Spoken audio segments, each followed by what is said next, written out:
Alien is the scariest movie I've ever seen, and not for the reasons you're thinking. And no, it's not because of the suspense, or the gore, or even the alien itself. It is because of how quiet this film is. What works?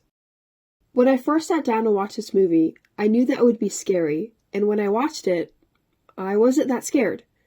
I mean, in the moment, I was on the edge of my seat, and I could feel the urgency of Ripley trying to survive, but I could sit through this movie alone and not have to turn it off. So why do I claim Alien is the scariest movie I've seen? Because after watching this film, the eerie feeling lingered with me, and I couldn't get the alien off my mind for days. I've never watched a scary movie before that wouldn't leave my mind and create such an uneasy feeling as this one did. Normally, I will turn on a scary movie and in the moment feel afraid and then move on with my day. But Alien left an emotion so strong that it was hard to shake. So how did Ridley Scott do it? He took a risk. Well, maybe it was a risk in 1979, but today, the film industry would likely view it as one. See, a lot of modern movies rely on CGI and green screens, which can be helpful, but I believe it can also strip away the magic of a film. And a lot of movies act like their audience are a bunch of 2-year-olds and they have to keep our attention span. So they will move the story along really fast and throw in instant gratifying elements such as jump scares, explosions, and more. The reason this movie works so well is that it's slow, until it's not. There's this build-up that makes you feel eager for the character to survive. In the story, the setting is in space, and the director really utilized the fact that space is so quiet. He took that element and allowed it to bleed throughout the film. Another aspect of this movie that creates the eerie atmosphere is the set. They put so much time and money into crafting the set for each scene. Because of the attention to detail, the movie feels real. It feels believable. The shots of the ship empty are enough to scare me, let alone add a deadly alien to it. The ship itself has this sci-fi retro look. The lighting makes it feel damp, stale, and uninviting, which is the exact emotion you want in a scary movie. What makes this good art is because of those who worked on it and saw the vision and gave it their all. That, in my opinion, is what sets older movies apart from modern-day films. Some good examples that use similar formula would be the original Star Wars or the Lord of the Rings. Think of the sacrifice and dedication it took to create these marvelous stories that we love so dearly.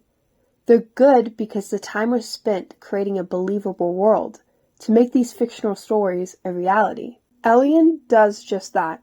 I truly believe there was a spaceship with a crew on it, and one by one they were attacked by an alien until Ripley was the only one left and surviving. I also like to point out that Jerry Goldsmith killed it with the soundtrack, which plays a big role in setting the tone of this movie. The music is what drives the story along, and Jerry had his foot on the pedal as he captured the eerie emotion that I couldn't shake. Along with that, the sound effects were done so well. From the buttons on the ship to the sound of the computer booting up or the automatic doors opening, all these little details make the movie come alive. Let's just take a moment to appreciate these sound effects.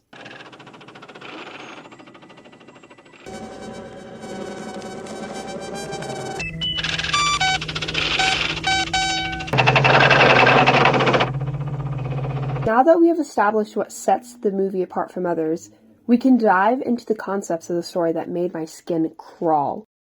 Concept 1. Signal from a planet. At the beginning of the movie, the crew is returning to Earth after a mining mission. Unplanned, they get woken up by a distress signal from an unknown planet that they're passing by. The idea of being in space and wanting to return home, only to get an unknown signal from a planet you're merely passing by, doesn't sound like a good idea to explore, but they do it anyway because of company protocol. When they land on this planet, Kane, one of the crew members, encounters a chamber full of eggs, and one of the eggs attaches to him. Now he's a host. Concept 2. Parasite. I love the scene when the crew's trying to return onto the ship, and Ripley is denying their entrance because she's trying to take the proper procedure of quarantining Kane since he has been exposed to something unfamiliar and is infected. Ripley argues with them, and they go back and forth demanding that she lets them in. It isn't until Ash ignores Ripley's concerns and opens it anyways. They rush Kane into the infirmary and tries to take the attachment off. While removing the unknown attachment, they cut it open, and there's acid that spills from it and burns through the floor, taking their attention away. They allow Kane to rest while trying to figure out a solution to getting the attachment off.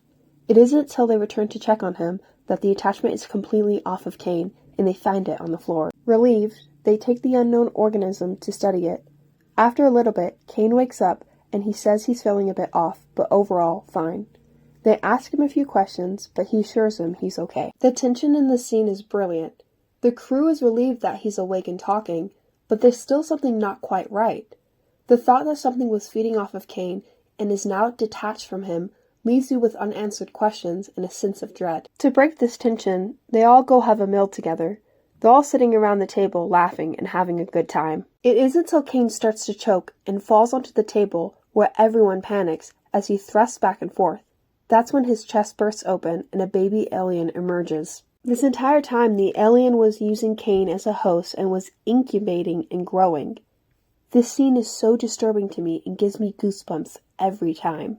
Now they're stuck in space, Kane is dead, and they have an alien on the ship.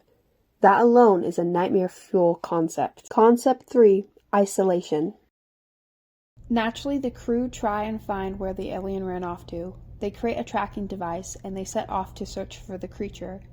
They're under the impression that they're finding something small and manageable. We see this in the scene where the device goes off in a vent, but we soon realize it's only their cat. This builds on the audience anxiety of wondering where the alien is. It isn't until Brett is isolated from the group where he finds the skin of the alien, and soon after we are introduced to the xenomorph, and we can see how rapidly it has grown, and it is deadly. One by one, the crew is getting picked off, leaving Ripley more and more alone. While Ripley's trying to find this alien, she discovers from Mother, the ship's computer, that the company knew about the alien all along. Their real priority is to bring it back for study, even at the cost of the crew's lives. This concept works so well since the idea of being in space with others and having an alien on board already makes you feel isolated. But when you see each of the crewmates dying from the xenomorph, and having this be the company's plan all along, it makes you feel pure isolation. With most of the crew dead, Ripley decides she's not going down without a fight, and makes a plan to self-destruct the ship and escape in an emergency shuttle. This is the climax of the movie, as Ripley is on a time crunch to get off of the ship before it explodes. Watching her set the self-destruct system, and then realizing she can't escape on time, and trying to deactivate it because she panics, allows the audience to be stressed with her. Ripley finally escapes just in time before the ship is destroyed. She gets on the shuttle with her cat, and she is safe. As she's getting ready to go back to sleep, Ripley realizes that the xenomorph is on the shuttle with her. The parasite is still alive. Luckily, the alien is asleep and she can carefully slip on her spacesuit, trying not to wake it. She gets in her suit and the alien is waking up. She blasts the monster out of the airlock, and the crazy part is, it still tries to hang on, until she hits a button and we can watch it fly into outer space. Now she's officially free from the alien. The final minutes of this film is Ripley making a log entry explaining that she is the last survivor of her ship. She ends by saying, signing off, and then goes into a sleep pod. I couldn't help but still feel like Ripley wasn't safe when she goes into the sleep pod and the movie ends. It's because of the quietness of the ending, and the patterns of the alien throughout the movie that makes the fear almost feel never-ending, like there's more to come. This is why I claim Alien is the scariest movie I've seen. Not because of the experience of watching the story from start to finish, but what the film leaves behind. The silence, the isolation, and that feeling that even when Ripley survives, the xenomorph is still out there, and that the parasite is still alive.